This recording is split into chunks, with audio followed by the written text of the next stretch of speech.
안녕하세요. 이승주 변호사입니다. 오늘 강의할 내용은 손해 입증이 어려워도 손해배상 청구가 인정될 수 있다. 자, 이런 문제입니다. 채무불이행에서 손해배상 청구를 하는 경우가 있는데 채무불이행 청구를 할 때는 여러 가지 요건이 있어요. 그런데 채무불이행으로 인해 손해배상 청구하는 사람은 손해액을 입증해야 됩니다. 그런데 손해배상 청구에 있어서 다른 요건들을 전부 입증했는데 손해액만 명확하게 입증을 못했어요. 자, 이 경우에 판사님께서 손해액 입증이 없다 라면서 기각시킬 수 있을까요? 현재는 없습니다. 그렇게 하면 안 됩니다. 아마 그 서울고등법원 판례 공보 스터디에서 제가 본 것 같은데 판사님들이 이제 공부해서 올린 글인데 손해배상 청구에 있어서 모든 요건이 인정되는데 손해배상액이 명확하지 않다고 해서 기각하게 되면 대법원에서 파기당한다 이렇게 쓰신 분도 있더라고요.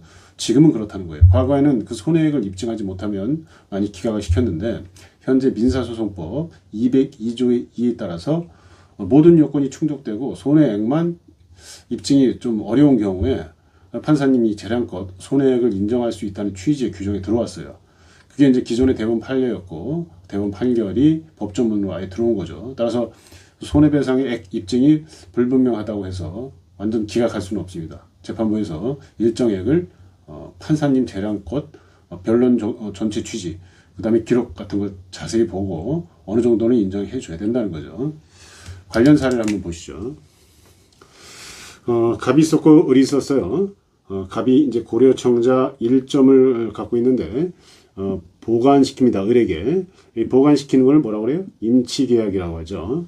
그래서 갑이 고려청자 1점을 을에게 인도하고 보관시키는데 을이 과실로 고려청자를 도난당합니다. 과실로 도난당하는 거죠.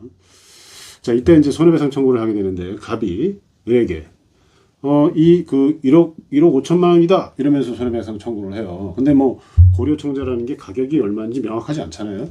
그러다 보니까 감정을 합니다. 법원 감정인에게 감정을 실시하는데 그 감정인이 어떤 의견을 내냐면은 유사 도자기 같은 게 없어가지고 감정이 곤란하다 이런 의견을 냈어요. 그러다 보니까 이게 이제 과연 손해배상 청구를 인정할 수 있는지 그럼에도 불구하고 손해배상 청구를 인정해야 된다는 거죠. 자, 민사소송법 202조의 2에 따르면 모든 사정을 종합해서 재판부가 상당 금액을 손해액으로 인정해야 한다라는 겁니다.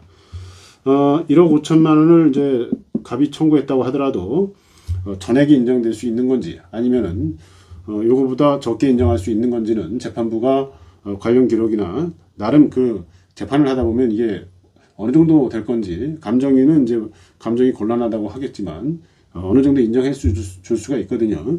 그래서 재판부가 이제 어느 정도 인정해 줄 수 있다 이런 취지죠. 제 사례를 한번 말씀드리면은 지금 성동구죠. 성동구에서 지금 팝업 스토어 이런 게 굉장히 그 발전을 해 있습니다. 자, 그런데 제가 이제 했던 사건 중에서 팝업 스토어의 그 일 단위 임료가 얼마나 되는지 이게 쟁점이 됐어요. 뭐 몇천씩 받는 경우도 있어요. 하루 빌려주는데 굉장히 넓은 공간을 팝업 스토어를 운영하면서 이때 감정인이 이런 그 사례가 거의 없다 이러면서 감정이 곤란하다는 견해를 내가지고 재판이 지연된 사례가 있는데 제가 그래서 민사소송법 202조의 2에 따라서 재판장님이 좀 알아서 손해를 인정해 주십시오 이렇게 했더니 굉장히 부담스러워 하시면서 재감정을 한번 해보자 해서 재감정을 신청했고 감정 결과가 나왔습니다. 그래서 제가 이 사례를 이게 지금 변호사 시험 문제 같은데 이 사례를 보면서 실제 사례였을 것 같은데 한 번 더 감정을 실시했으면 다른 감정인들이 감정을 해줄 수도 있어요. 이거는 한번 참고를 해주시고 자, 오늘은 손해 입증이 어려워도 손해배상 청구가 인정될 수 있다라는 내용에 대해서 알아봤습니다. 감사합니다.